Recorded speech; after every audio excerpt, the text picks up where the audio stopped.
महाराष्ट्रातील जनता तडफडून मरत होती। माझं कुटुंब माझी जबाबदारी म्हणणाऱ्या तत्कालीन मुख्यमंत्री स्वतःच्या कुटुंबासोबत घरी मात्र सेफ राहिले। फेसबुकवरून सरकार चालवणारे मुख्यमंत्री यापूर्वी महाराष्ट्रानं कधीच पाहिले नव्हते आणि यापुढेही कधीच पाहणार नाहीत। ये कोरोना क्या है, क्या चीज है कोरोना, कोविड क्या है।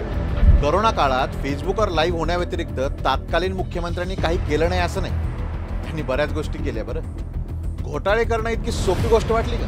आपल्या मर्जीतल्या माणसांना प्रत्येक गोष्टीचं कॉन्ट्रॅक्ट देण्यात आलं। त्याचमुळे कोविड केंद्रासाठी लागणाऱ्या एकूण खर्चापेक्षा 3.77 कोटींचा अधिकचा खर्च त्यांना दाखवणं शक्य झालं।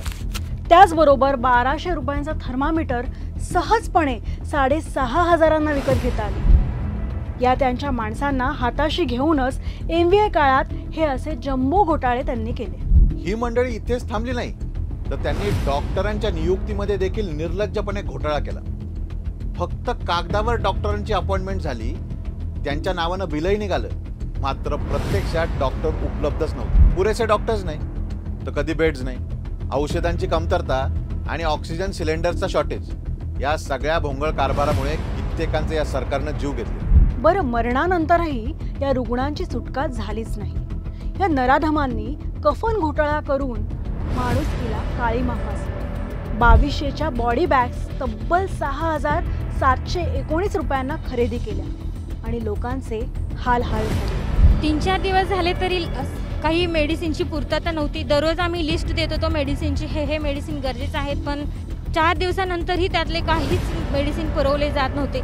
महाराष्ट्र से आए इस वीडियो में इस शख्स की लाचारी बता रही है कि महाराष्ट्र में कोरोना मरीजों का हाल कितना बुरा कर रहा है। कॉमन मैन नहीं बच पाएगा तो मुझे भी बहुत बुरा लगेगा। ये मेरे अंदर की आवाज है, मेरे अंदर की मन की आवाज है। बहुत सारे लोग मर रहे हैं, पैसा नहीं है इसलिए मर रहे हैं। मेरी कोर्ट से दरखास्त कि अब इन लोगों को बचाइए, ये टिकने के लिए दूर कीजिए बस।